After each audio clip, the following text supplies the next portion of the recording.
It's where it gets real. Yeah, like this is where it gets real. So Southgate, you've had your fun, you've experimentation. Now this is where it gets realistic. We've left the matrix, we're now in Zen. We've been unplugged. We took the red pill. We took the red pill. We inducted the blue pill. We took that red pill. So now we've been unplugged. We've seen the lights. Okay, we were seeing all green code. So it's now time to now say what's up. Now, I think it's crazy that we're in a situation right now where it's game 4, it's a knockout, and we're hearing potentially Saka at left wing back and maybe Harry Kane as like a DM stroke sweeper. It's crazy. It's crazy. So the most important thing is the lineup. Now, I do feel based on circumstances, based off of injuries, it could be a blessing in disguise, and we could see a team that Homeboy should really be picking based on circumstances. So let's talk about it. So this is what I believe is going to be the most likely lineup for Southgate. The most likely lineup. So we have here Gomez, Pickford in goal. Obviously Walker, Gay, Stones. Trippier, we're hearing, is injured. So the next best thing, because you just have to play defender there, would be Gomez. Saka, no. We've heard word that he is going to start Mainoo. After that disaster class upon disaster class by Conor Gallagher, I'm shocked that he's even in the squad. So obviously it's going to be Mainoo Rice in that holding two, Saka on the right, Bellingham as a number 10, Kane striker, and so remember Foden went to see the birth of his third child. He now has 3 kids at age 23. That's for another discussion. So he arrives back today. Without any training, you can't just arrive back on the day of a game and expect to play. So he can't play today based on no training. So that leaves a clear space for Gordon to now go in from the start. And I feel that 100%, why I say it's a blessing in disguise, is this. England have not had a left side. It literally hasn't existed because Foden is not a left-sided player. Like, Foden must either play as a number 10 or plays on the right. He can't play on the right because Saka is there. And then the number 10 thing is a very interesting discussion to have that's a little bit much more complex. So this is how I think he's most likely to start, and maybe should start, perhaps. But now let's get creative. Let's get creative here. Because there is a name that is missing and a name that I feel should start. And that is your boy Cole P. Because what we have to realize here is this. Southgate is going to have to make a brave decision. If you want to win this competition, you're going to have to make a very brave decision. And I'm not sure they have the balls to make this decision, but you have to make a very brave decision because of how many players and pieces you have. It ain't going to be easy because before, the team picked itself. Oh, Sterling there, boom, it picked itself. The team no longer picks itself. So now you're going to have to make some brave decisions here. And here's where it now gets interesting for your boy. If Kane breaks it, and Kane is sluggish yet again, so you know what? Give him 45, perhaps. So my thing is that I don't think he should even start Kane. But fair enough, who knows? Kane may start going and actually get into his goal-scoring repertoire into the knockouts. So give him a chance. But if Kane breaks it, I would say give him 45 minutes. You give Kane 45 minutes. If he breaks, this is what you do. Take him out.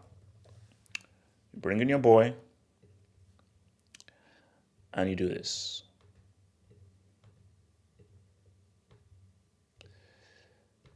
That's what you do. Now, I don't think Southgate will do that. But if Kane breaks it again and drops another egg, it's not about, feed him. Because what Southgate needs to realize is this. And this is what Southgate needs to realize. Is by Sterling not being in the team, it harms Kane. Sterling complemented Kane. Sterling made Kane better. They both complemented each other. You take Sterling out of the team, This setup simply doesn't complement Kane. So you have an issue. And I'm not sure whether Southgate realizes it, but that's maybe the harsh truth. So if he breaks it up and doesn't figure it out, I do believe that because this is how you roll, because the most creative player in your team is this dude. Now, because you think you didn't take Maddison, who is the best natural number 10, you have to roll with Cole Palmer because Cole Palmer is the most creative player in this team. Bellingham is not a creator. Foden is not a creator. The only playmaker, the only guy who is looking to thread a pass and can make a pass and has the vision for a pass is Cole Palmer. So you put Cole Palmer there in the number 10. You ever have Gooden on the left, Saka on the right. And the thing about Bellingham is, for Real Madrid, he played a combo of a number 10 and a false 9. But you have to understand that Bellingham isn't a classic number 10. He's like a goal-scoring number 10. And when you look at a lot of the goals that he got for Real Madrid, it is late runs into the box. It is getting at the ends of crosses, at the ends of passes. It's having that eye for a goal and that eye for to be getting into the penalty box. So it would make so much sense. And remember, guys, this is just what we see on the flat surface. But when we actually see it in execution, he's dropping in deep, he's coming in here, he's moving all around, he's going onto the right, he's going onto the left, he's moving, but he's in and around this area, which means that it's for something for Saka to work with, something for Gordon to work with, something for Palmer to work with, because the issue for Kane is he can't run. He's immobile. He cannot move. And based on his immobility, it's very difficult to now really make anything happen with him. You see, you could get even more creative. You would get even more creative. So if you have a situation where it's not popping up for Saka, again, you've got to make those harsh decisions. You've got to make those harsh decisions. So if it's not popping up for him,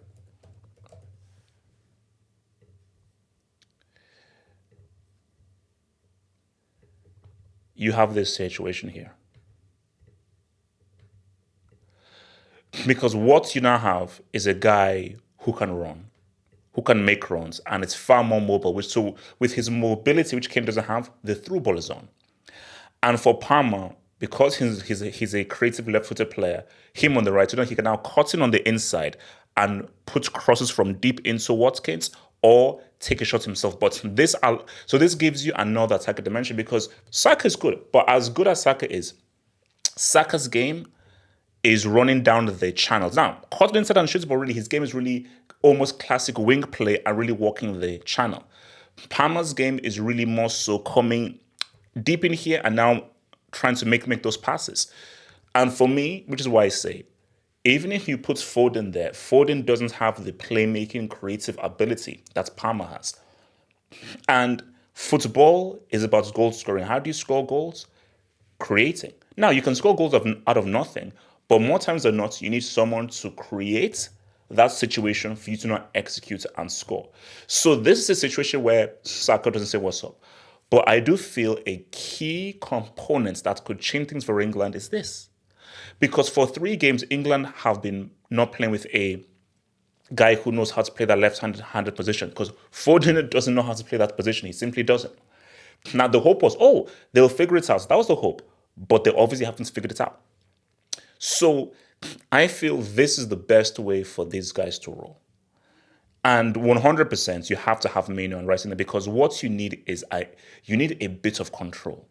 It was, looking at England against Slovakia and saying, I'm looking at England and they cannot control a game with Slovakia. Are you freaking kidding me? But that was the reality. So obviously, Gomez, that's the next best thing to do on the left. You obviously have Walker there, Yehi there. And my thing is, now, a problem here is I don't know how well he can walk the flanks. So Gordon will have to do a lot of the work himself because I don't think he'll be able to have the overlapping option here.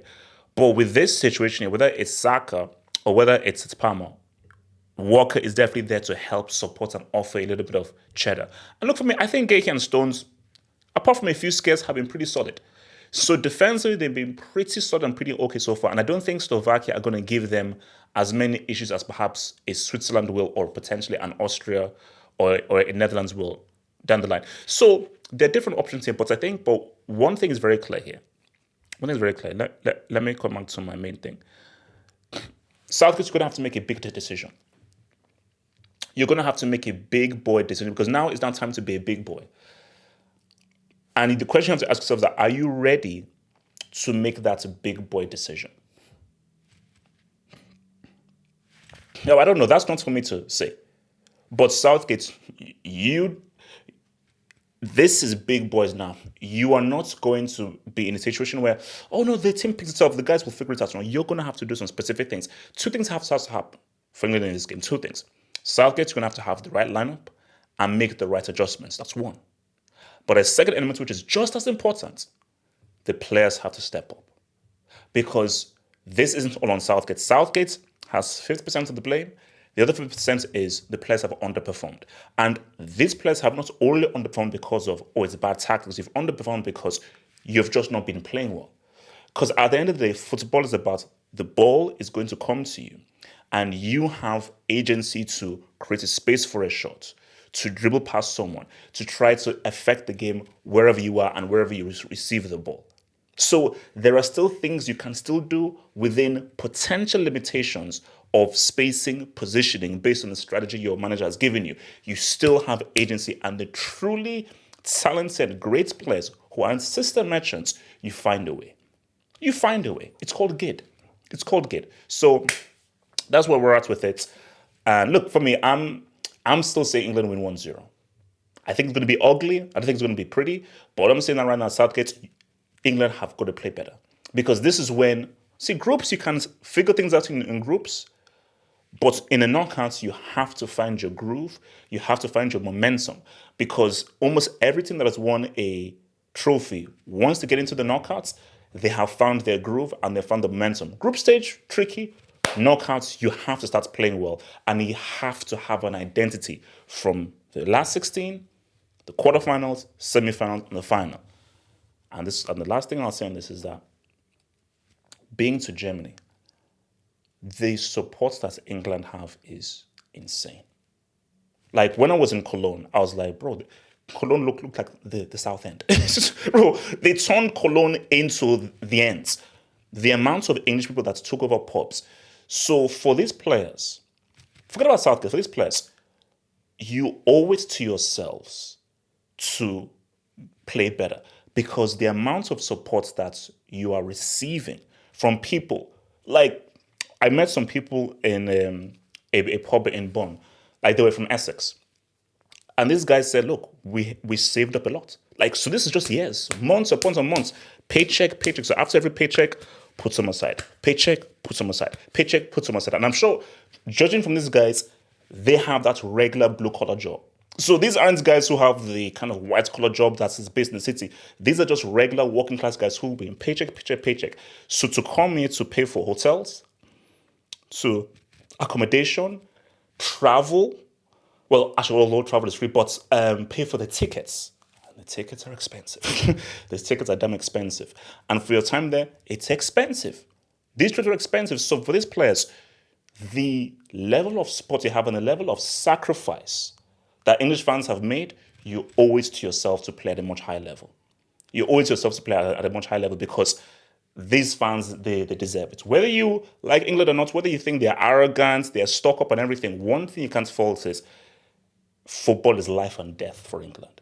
And you cannot fault how much they love this sport and how badly they need this Dubinsky and how much they want this freaking Dubinsky. So for the players, fine, group stage, from now, you've got to start playing. And you've got to start playing like a team who really wants to win these damn Euros.